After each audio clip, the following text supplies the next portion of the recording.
बहुत ज़रूरी है जानना परमेश्वर का उद्देश्य क्या था आपको बनाने के लिए, क्यों परमेश्वर ने आपको बनाया।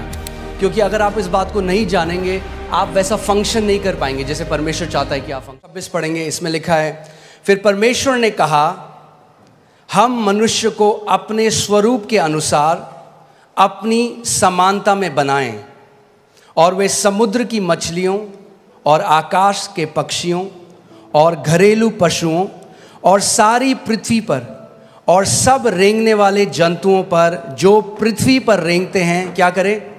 जोर से बोलिए, क्या करें? अधिकार करें। आमीन। जब परमेश्वर मनुष्य को बनाया सबसे पहले, तो अब परमेश्वर अपनी इंटेंशन को या अपने उद्देश्य को बोल रहा है कि मैं क्यों मनुष्य को बना रहा हूं। वो कह रहा है, और यहां पे जो परमेश्वर है वो प्लूरल है, यहां पे हम देखते हैं वो त्रिएक परमेश्वर, पिता, पुत्र और पवित्र आत्मा। यहां पर वो कह रहे हैं कि हम मनुष्य को, आओ हम, लेट अस, इंग्लिश बाइबल कहती है अस, यानी एक नहीं, अस, हम। यहां बाइबल में मैं नहीं लिखा, क्या लिखा है? हम। परमेश्वर कह रहा है हम, यानी पिता, पुत्र, पवित्र आत्मा कह रहे हैं कि हम मनुष्य को क्या करेंगे? अपने स्वरूप में और अपनी समानता में बनाएंगे।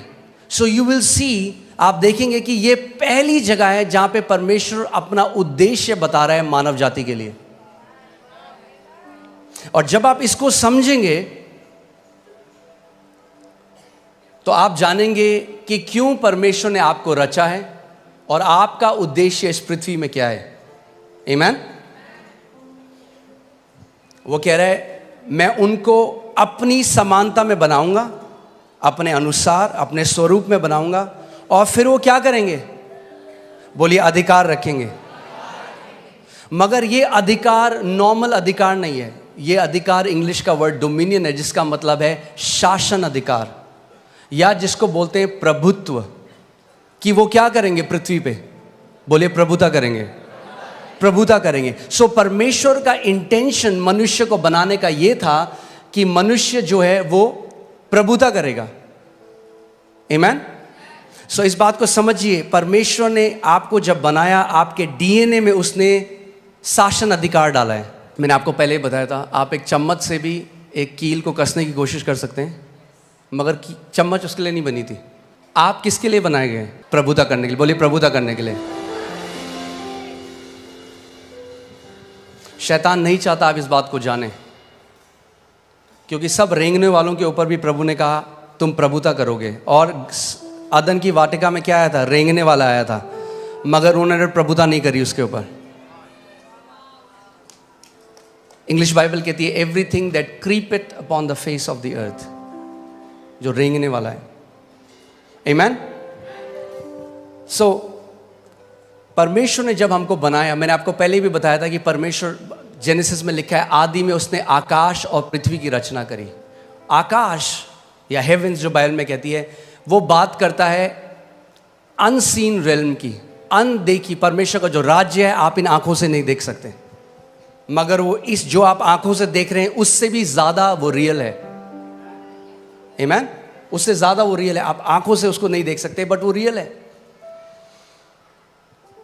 और परमेश्वर ने पृथ्वी की रचना करी।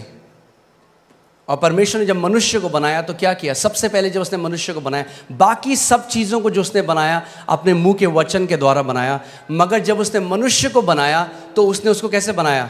अपने हाथों से उसने मिट्टी ली और एक मिट्टी से उसने हमारे शरीर को बनाया और अपनी आत्मा को मनुष्य के अंदर डाल दिया, जिसको हम इंग्लिश का शब्द ह्यूमन है, जो दो शब्द से मिलकर आता है, ह्यूमस यानी मिट्टी, और मैन जो हिब्रू भाषा में इश जिसका मतलब है आत्मा।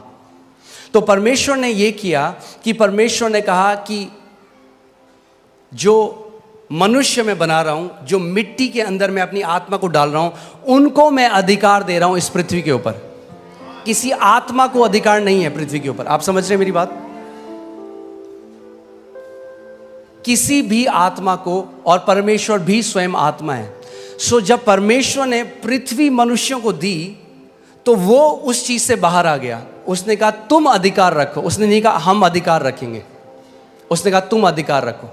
आज लोग बोलते हैं अजी परमेश्वर तो सब चीज़ जी उसकी मर्जी के बिना तो पत्ता भी नहीं हिलता। सब चीज़ तो परमेश्वर कंट्रोल कर रहा है। मैं आपसे एक सवाल करता हूं, क्या परमेश्वर आपको कंट्रोल कर रहा है? आप कंट्रोल हुए आज तक परमेश्वर से? और अगर हम परमेश्वर के कंट्रोल में नहीं है तो कैसे हम कह रहे हैं बाकी सब कुछ वो कंट्रोल कर रहा है? जैसे वो आपको कंट्रोल नहीं कर रहा वैसे वो किसी को भी कंट्रोल नहीं कर रहा।